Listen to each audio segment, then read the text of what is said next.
So I really have just one question for you. How many of Epstein's co-conspirators have you indicted? How many perpetrators are you even investigating?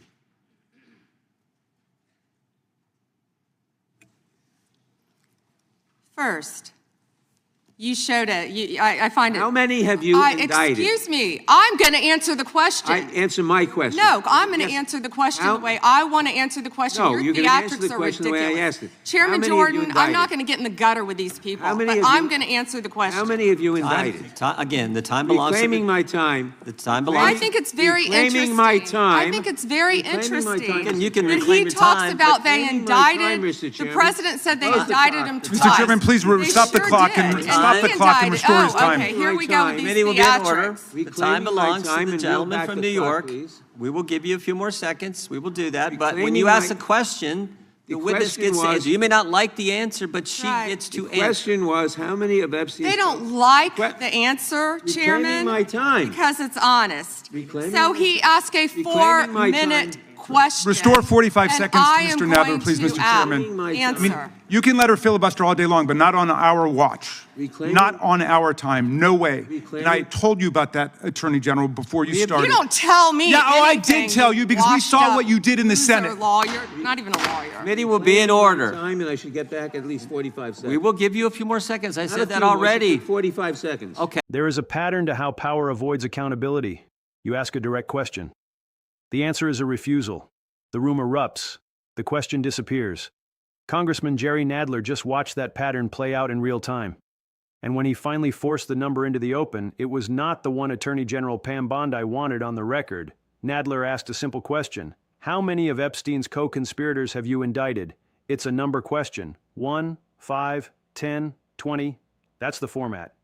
But Bondi did not give a number. She said, I'm going to answer the question the way I want to answer the question. That is not an answer. That is a refusal to answer. The room erupted. Nadler demanded his time back. Bondi accused him of theatrics. Chairman Jordan stepped in to protect the witness. And in the chaos, the question disappeared. How many? Still unanswered. But Nadler is not letting this go. And when he finally forces it out, the number is not what Bondi wanted you to hear. This is not a partisan fight. This is an accountability problem. Watch what happens next. Before we continue, please subscribe so you don't miss new videos. It helps us reach a wider audience. Share your thoughts in the comments. I try to read them all. Thank you. Thank you. Time of the gentleman has expired. I have a UC, Mr. Chairman. And that is the gentle lady from Texas. I ask unanimous consent to enter into the record. El Paso airspace reopened after FAA quickly rescinds 10-day flights restriction. This was published by the Texas Tribune on February 11th, 2026, and it says it was because of an impasse with the DOD over the use of unmanned military aircraft and not triggered by Mexican cartel drones. Without objection. Point of order, Mr. Chairman. I didn't hear back about the second round of questions. I assume that's not happening. I just want to be able to assure the members, certainly on my side, if not both sides. That's not a point of order. No, but that every member will get 5 minutes with the witness. Will there be 5 minutes for each? Yeah, you get 5 minutes. Yeah. With the witness. Okay, Yeah. very good. Yeah. Okay. And are you up next? Gentleman from New York is recognized. Mr. Chairman, I want to begin by acknowledging the survivors of Jeffrey Epstein's horrific abuse who are in the room with us today. I want to thank all of you for your bravery in speaking out. I want to say that you and the other survivors of these heinous crimes deserve better from this Department of Justice. In particular, it is shocking that the department did not redact the names of Epstein's victims, but it did redact the names of their abusers. I don't know whether this was done out of incompetence or whether it was deliberate and malicious, but either way, it is completely unacceptable. Even more troubling, the DOJ has failed to bring any of these perpetrators to justice. Instead, it has engaged in a relentless pursuit of Donald Trump's perceived enemies. I want to focus on just one example. The Attorney General of my home state of New York, Tish James. This DOJ has been hell-bent on securing an indictment against Ms. James for something, anything, simply because she held Donald Trump's companies accountable for years of financial fraud. And indeed, the department manufactured an investigation against her for alleged, quote, mortgage fraud. But the U.S. attorney leading the investigation, Eric Siebert, a Trump appointee, refused to bring charges against Ms. James because there was simply no evidence. Unfortunately, a prosecutor who refuses to do Trump's bidding has no place in this DOJ, so Mr. Siebert was forced out. Trump could not contain his fury that he expressed to you in a social media post addressed to you by name. I'm sure you've seen it. Quote, "I fired him and there is a great case," he wrote to you about Mr. Siebert. Then we moved down. "We can't delay any longer. It's killing our reputation and credibility. They impeached me twice and indicted me 5 times over nothing. Justice must be served now." And obviously, you followed that order. Lindsay Halligan, Trump's former defense lawyer who had never prosecuted a case in her life, was installed to replace Mr. Siebert, and it was clear that part of her mandate was to go after Ms. James. Halligan immediately sought an indictment, which a court dismissed because Halligan was illegally put into the role. But your department was undeterred, and not once, but twice, it tried to indict Attorney General James in separate courts. Both grand juries rejected you and refused to indict her. It is practically unheard of for a grand jury to refuse an indictment. In 2016, it happened in just 6 cases out of over 150,000 offenses. And you had it happen twice in the same week, in 2 different courts. That must have been humiliating. And now there are reports that you are continuing to investigate her. The amount of resources that have gone into targeting Attorney General James, months of investigations, multiple failed indictments, is astounding. Since your own prosecutors told you that there is not enough evidence to support a conviction, it's clear that you were going after her simply because she held President Trump accountable and he wants to punish her. And she is just one name on a long list of Trump political enemies that DOJ is reportedly targeting. From Jerome Powell and Lisa Cook at the Federal Reserve to James Comey, numerous Democratic members of Congress, John Brennan, Jack Smith, Democratic officials in Minnesota, Chris Krebs, Miles Taylors, and more. And those are just the ones we know about. In contrast to these politically motivated investigations, grasping at something they can charge their enemies with, we now have concrete evidence of disgusting criminality revealed in the Epstein files. Let's go through what just happened, because what you just witnessed was a masterclass in deflection. Congressman Jerry Nadler asked Attorney General Pam Bondi how many of Epstein's co-conspirators she had indicted. That question has a factual answer. It's a number. 1, 5, 10, you can count indictments. The Department of Justice keeps records. Bondi has access to those records. She could have said the number. She chose not to. Instead, she said, "I'm going to answer the question the way I want to answer the question." Think about what that means. A member of Congress, exercising constitutional oversight over a federal agency, asked the head of that agency a direct question about prosecutions. And the answer was, "I will answer however I want." That is not how oversight works. That is not how accountability works. And that is not an answer. The room erupted. Nadler kept pushing. Bondi ignored him. Chairman Jordan protected her refusal by calling it an answer. And in the procedural chaos, the question still had no number attached to it, so Nadler gave the answer himself. The answer to my question, how many of Epstein's co-conspirators has she indicted, is 0. He did not say that as a rhetorical flourish. He said it as a statement of fact, because after a full year as Attorney General, after months of promising transparency on the Epstein files, after releasing partial documents that included victims' names while redacting abusers' names, Pam Bondi's Department of Justice had indicted nobody. Not one. Not a single person named in those files had been charged, and Bondi would not say that number out loud. Notice the pivot. Nadler asked about Epstein prosecutions. Bondi answered with impeachment. That is deflection. She did not dispute the number. She did not say Nadler was wrong. She did not correct the record. Instead, she pivoted to impeachment. She reminded Nadler that he had been one of the leads on the impeachment of Donald Trump. She accused him of claiming the president conspired and sought foreign interference in the 2016 election. She said Robert Mueller found no evidence of foreign interference, and then she asked, "Have you apologized to President Trump?" Nadler asked about Epstein prosecutions. Bondi answered with impeachment, Mueller, and apologies. Those 3 things have nothing to do with how many people the DOJ has indicted from the Epstein files. But they accomplish something else. They change the subject. They shift the emotional center of the conversation. They turn a question about prosecutorial action into a question about political loyalty. and in doing so, they erased the original question from the room. Then came the stock market. Bondi said the Dow had shattered 50,000 for the first time. She said the S&P was at almost 7,000. She said the NASDAQ was smashing records.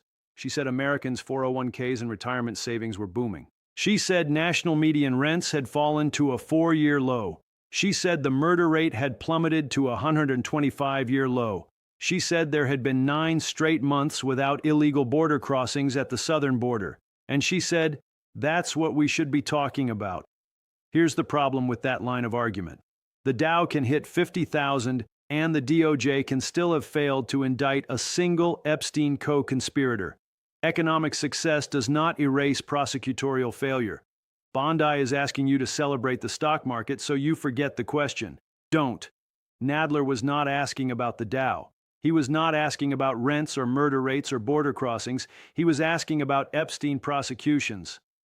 And Bondi's response was to list achievements in completely unrelated policy areas as if those achievements answered the question. They don't. The stock market and the indictment count are 2 separate measurements. One does not cancel out the other. Both can exist at the same time. Record economic growth and no Epstein indictments. That is the reality Bondi does not want you to hold in your head simultaneously. Bondi also said this administration released over 3 million pages of documents. She said Donald Trump signed the law to release those documents. She called him the most transparent president in the nation's history. Let's examine that claim. Releasing pages is not prosecuting people. Transparency is not accountability. You can release every page and still indict nobody. That is what happened here. The documents were released, the victims' names were included, the abusers' names were redacted, and the indictment count remained at the same number. Transparency without prosecution is not justice. It is public relations. Bondi wants credit for releasing documents, but documents do not put people in prison. Indictments do. Prosecutions do. Convictions do.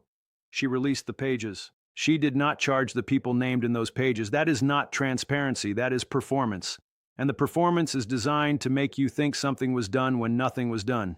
Now let's talk about the list. Nadler mentioned a long list of Trump political enemies that the DOJ is reportedly targeting.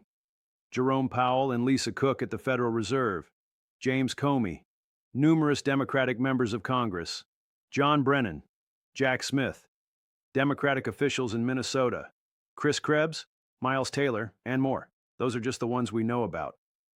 Then he mentioned Letitia James, the Attorney General of New York, the woman who held Donald Trump's companies accountable for years of financial fraud. Nadler said the DOJ had been hell-bent on securing an indictment against her for something, anything.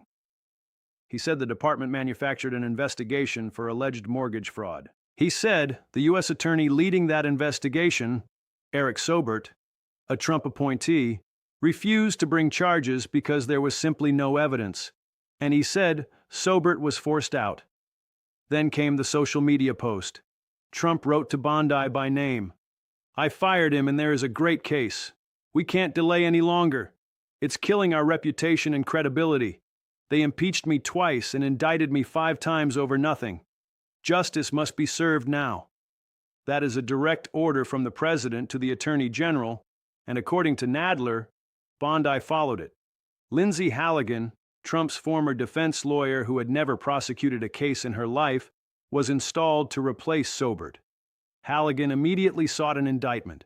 The court dismissed it because Halligan was illegally put into the role, but the department tried again. Not once but twice in separate courts, the DOJ attempted to indict Attorney General Letitia James. Both grand juries refused. Both. Grand juries almost never refuse to indict. The saying goes, a grand jury would indict a ham sandwich. In 2016, out of over 150,000 offenses, grand juries refused to indict in just 6 cases. Bondi's DOJ had it happen twice in the same week in 2 different courts. That doesn't mean the evidence was weak. That means the evidence was non-existent. 2 separate grand juries looked at the evidence against Letitia James and said no. Not once. Twice. And according to reports, the DOJ is still investigating her. Months of investigations. Multiple attempts to secure indictments even after grand juries refuse. Prosecutors forced out for refusing to bring charges without evidence. That is the allocation of resources. That is the priority structure. Here is the pattern. Months of investigations into Trump's political enemies.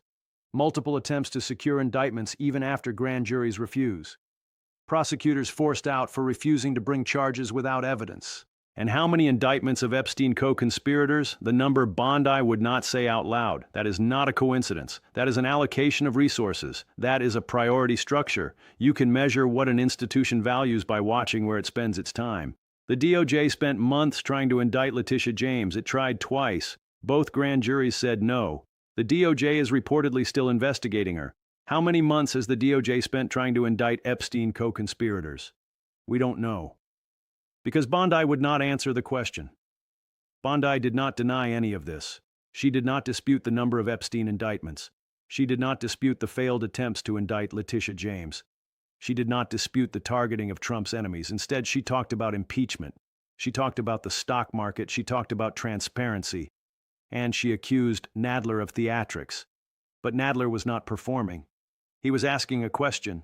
A simple question with a factual answer. Here's what happened. Nadler asked how many indictments. Bondi refused to answer. Nadler gave the number himself. Bondi pivoted to impeachment, stock market, transparency. She did not dispute the number. She did not correct the record. She changed the subject. The answer remained the same. After a full year as Attorney General, after months of promising transparency on the Epstein files, after releasing partial documents that included victims' names while redacting abusers' names, after all of that, the number of Epstein co-conspirators indicted by Pam Bondi's Department of Justice remained at the same count. Subscribe and turn on notifications. Federal Echo covers the record, not just the rhetoric. How many of Epstein's co-conspirators have you indicted? 0. That was the answer.